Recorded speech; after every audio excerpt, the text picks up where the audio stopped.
Okay, so I just want to come on here because it just kind of came into me. Like, I guess my spirit just wanted to talk about it.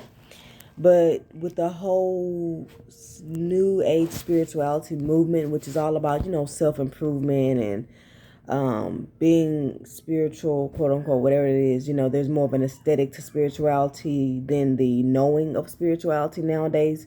So it's kind of like, doing your yoga, doing your meditation, doing your crystal healing, Reiki, all these things that are spiritual practices that people are feeling like they're spiritual automatically because they do these practices, or that they're not spiritual because they don't do these practices. And honestly, the movement is great because it is making people improve a lot of things about themselves.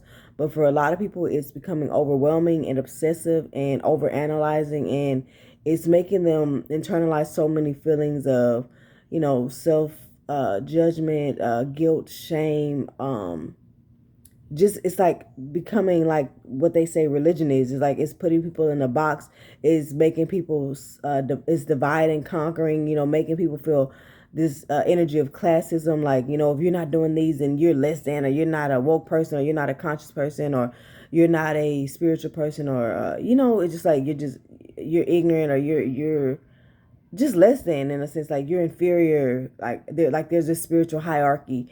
And it's like those things are counterproductive to what spirituality is about, and it's the opposite of how you're supposed to be feeling, like embodying as a real spiritual person. Spirituality is more of a knowing and a feeling to me, like a being. Like, are you a light? Are you leaving a legacy of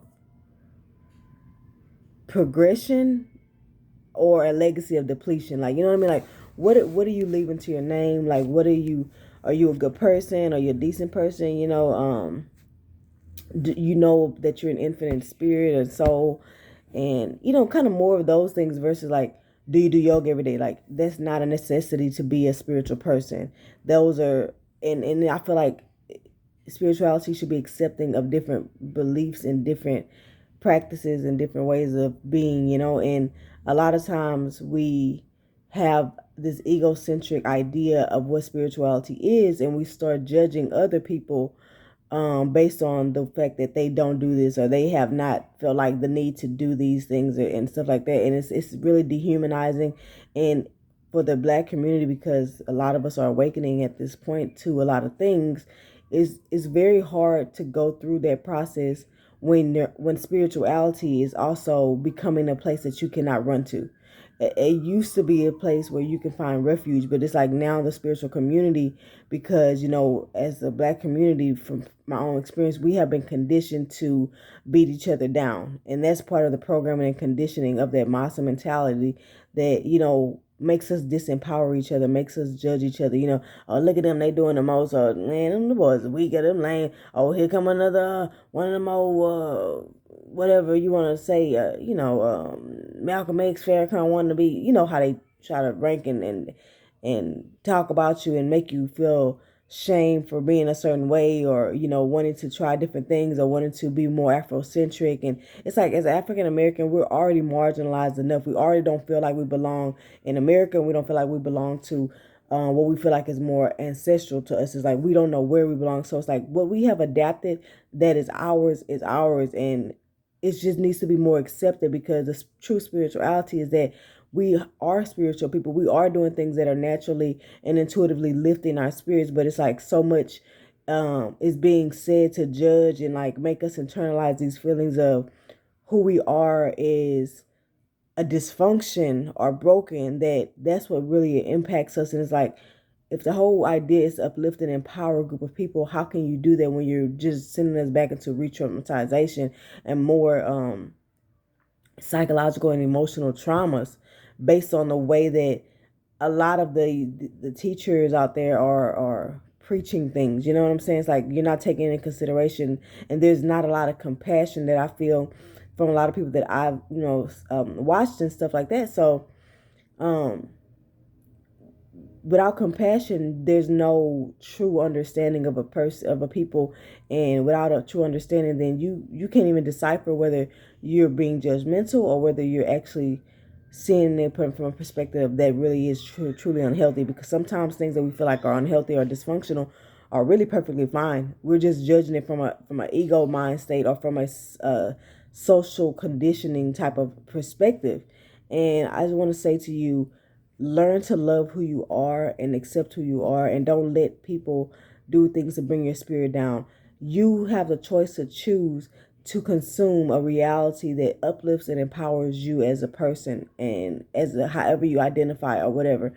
Don't let all of these quote unquote holistic teachers, psychologists or spiritualists, whatever, make you feel that you're less than because you do this or you do that, or oh, you eat meat, or oh, you wear baggy clothes, or oh, you talk hood, or you wear your hair like this, or you don't wear wraps around your hair, or you don't meditate every day, you don't wake up at 3 a.m., or you don't see synchronizing numbers, or oh, you don't do the like. What people don't realize is there's nothing you have to do to become spiritual. Spirituality is a feeling, and it's like you have to embody this feeling and embody this knowing and level of consciousness and connection. But the more and more you put all of these emotional roadblocks on me, that you're becoming more of a hindrance than a help. And so if you want to call yourself a spiritual teacher or a spiritual leader or whatever you want to say, you shouldn't be putting a roadblock of shame and guilt on a person. You should be reassuring them, even if it is something that's unhealthy, you should be able to teach it in a way that makes them not internalize more guilt, shame, and self-judgment. And so I just want to kind of put that out there, because I know there's a lot of people out there who are going through a spiritual awakening and who are maybe tapped into this new age spirituality and like all the things that they feel like they should do. There is no should, shouldn'ts, rights, wrongs. As long as, to me, I always say my rule of thumb is, my moral compass, as long as you're not impeding on someone's free will. As long as you're not doing something to hurt somebody or bring somebody down intentionally, consciously aware of this, then to me, do what makes you happy. Do what uplifts your spirit, because honestly, that is so underrated. Fun is so underrated in spirituality, and to me, it's one of the biggest things. And it's like, do things that raise your vibration, and that basically ultimately is fun. Like things that are passionate to you, things that are ecstatic and just fun. Things that quiet your mind automatically. You're not thinking, you're not in your head, you're in your body, you're in the moment, you're just having fun. That's how you connect with their spirit, with their body. It's a whole, once you do that, you're aligning your mind, body, and spirit together. And that's where healing comes from. Not from overthinking and overfeeling and feeling like you have to fix everything about yourself. But yeah, I just want to come on here and say that. So hopefully that helps someone out there who really needs to hear it. And keep God first. Peace, love, light. All right, guys.